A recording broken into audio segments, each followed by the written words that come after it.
What is up, guys? Good to see you again. I see you're showing me some love on that last one. I appreciate it.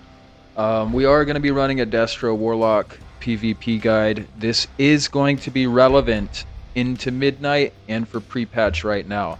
The Apex talents are relevant. Destro is in a very powerful position. So if you guys, for those of you that watch the video and you don't want to watch the whole thing, copy and paste this build right here. The left side, lock it in. The right side, lock it in. This is the counter build. For those of you that want to see it, I do have an execute build. This build is going to be more relevant moving into midnight, so I suggest you stick around to hear the reasons why. But for now, we'll start with the left side of the tree. We did get some really amazing quality of life changes. We are not going to be dying every time someone looks at us anymore. Although the skills we gained from last season are going to be even more powerful in this next, considering we are not going to be dying that fast. Our Mortal Coil got buffed. We do have an extra 5% increase on the Mortal Coil, which is more than welcome, specifically for Destro, because we do Havoc double coil a lot of the time to get our goes going. So the next one is Drain Life Channel is 100% faster and restores health 100% faster. Very good. And then of course an additional 200% of the damage dealt, and grants Soul Leech equal to 10% of the damage dealt, which is more than welcome. The Soul Leech on top of that is great. Let me give you guys a huge heads up. All of these talents here, as good as they are, become irrelevant if you start Drain Lifing into damage reductions or absorb shields. So I would recommend, if you're facing classes like priests or mage, strip them first. Well, not strip them, but conflag them to make sure no absorb shields are on them, then hit the drain life so you get the full effect. I believe there's a... Oh, they took it out. Okay. There was a PvP talent in here. Ooh, it would have been nasty for Destro. That gives you a damage reduction on your drain life. It would stack up to like 36%. You would never die. But I thought that might have been an oversight, but Blizzard, they did see that, so they took it out. I think only Affliction has it now. A couple other important nodes here, guys. Frequent Traveler is insane. Double the gate does create more value down here in Gateway Mastery. At the same time, we don't even need Gateway Mastery now because we do have 2 gates. The amount of swagger you can have with this is pretty incredible. Extremely powerful, right? The only flex talent you've got here, guys, is, you can maybe drop, the 2% haste for the extra Shadow Fury reduction, increased radius. I personally like having bigger Shadow Fury. If I could squeeze this in right now, I would, but I am a counter king. Once again, it has nothing to do with stuns, fears, or anything. It has everything to do with me reading my opponent's minds and knowing when they are going to try and kick me. And that level of skill gets higher and higher the higher CR you go. They start kicking later. I start predicting that, even casting later and still getting the fake cast off, making it worth it and landing bolts. However, so the right side of the tree is looking juicy as well. And by the way, guys, if you do Mythic Plus or anything, take Infernal Beneficiary. It'll heal your demon at 400% increased effectiveness. We used to have a demon dying problem. I don't really think it's an issue anymore. We still have Fell Dawn, but just a couple nodes worthy over here, as well as Demonic Resilience, okay? So on the right side here, this is where it gets interesting. So all of the builds are actually pretty good. One thing I want to note is this one, Roaring Blaze, can flag erupts the immolate, spreading it to 3 nearby enemies. That is incredible. We don't need Cataclysm to spread AoE immolate anymore, making Hellcaller that much better. I'm going to wait to get into the hero talents, guys, but I just want to let you know right out the gate, Diabolist is done for. It might seem nice with the Howl of Terror reduction, with the Howl of Terror for free over here. It's not worth it. Everybody's DRing each other's fears and incaps and all that stuff anyways. It's much better to run Hellcaller, get the Wither off. In midnight, when we lose our haste, we're going to need to play Wither anyways. So lock it in, and I'll tell you why here in just a second. But on the right side of the tree, it is looking really, really juicy. Okay. A couple things to note. Um, there's 3 ways you can play Destro Warlock right now. One is you play defensively. You're not trying to land bolts. You're trying to survive. Well, that was the last time's tactic. I would imagine even those type of players. I don't run and hide on my Destro. I'm very aggressive. I'm the type of Destro that's chasing warriors around a pillar, right? So that's how I play. In your face, you're gonna kick me, or I'm gonna juke you, and that's how it's gonna go, right? Other people, they'll hide behind the pillar for elongated periods of time. That's fine. This build is the counter king build. This is for people like me who want to be aggressive. We're not worried about executes because we're landing chaos bolts. Chaos bolts are going to kill you regardless. So I'm not trying to drain any of my soul shards. Now keep in mind, guys, Shadow Burn cracks. Shadow Burn does a lot of damage. Okay, so this is my build. Keep in mind, this build is powerful because of our haste. This is our end game build, right? I'm running it right now because it's pre-patch.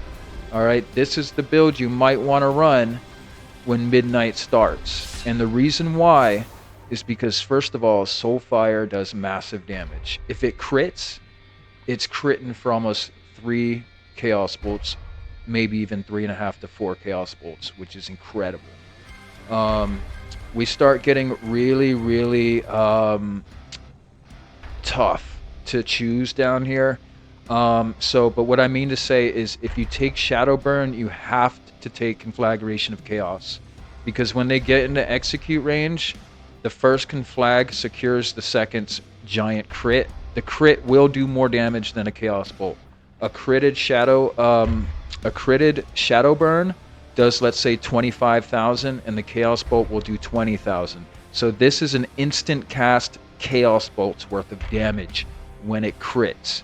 So you gotta cast it twice. But not to mention, this ability does keep your conflags hot all game. Your conflags are going to be critting every time. It only does about 10k, but still, it does add up over time. But you've got to play these two together. When it comes to Soulfire, you kind of want to get you want Overfiend, but we can't afford Overfiend. We just cannot afford it. It's much better to play. The reason I call it the execute build is because we've got giant withers into Soulfires, getting them low, into Shadow Burns. It's a totally different playstyle, guys. For me personally, what I would do is, I'm probably not going to be running Soulfire. I'll take a little bit of extra, maybe a little bit extra. Well, actually, this would probably be the build. Yeah, absolutely. And by the way, Hellcaller, guys, Hellcaller is really, really good. The 3 nodes on here, because by the way, Diabolist even got the short end of the stick when it comes to talent nodes. These are not very impressive at all. 2%, yeah, it's just not worth it. This side, Hellcaller, we're gonna get this right here. Through the Fellvine is very, very powerful, guys. It's increasing the Chaos Bolt damage by 8%. The Rain of Fire we don't care about. The effect is doubled with Malevolence, so 16%. The second node gives us a procced Malevolence from Wither, which we spread easier through our new Conflag Explosion talent. And I'll tell you what, guys, that thing is proccing pretty reliable, maybe 1 to 2 procs a minute. It does tend to proc on top of Malevolence, which is incredible, giving you almost a 30-second window of finally an extra 4% on the Malevolence. So the 30-second window of 12% increased haste. That's very deadly. That's very deadly. Now keep in mind, we're going to need that when midnight drops here very shortly, because we're going to lose probably 20% haste straight up. So we're going to need this 12 for sure.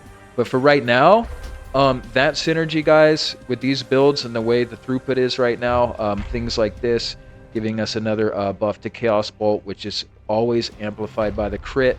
Destruction Warlock is in a very powerful position. This is an S tier specialization right now. It is very, very powerful for PvP talents. Still the same show, guys. The only difference now is we don't have to take Gateway Mastery against double melee. We're still going to be able to flex it with just the instincts. As far as the other talents, we don't need Soul Rip anymore. We're not under that kind of pressure. Stick with Nether Ward, reflect those key important abilities. If you do have double melee, I mean, it won't hurt to run Gateway Mastery, I guess. But it's just, we're totally fine at this point.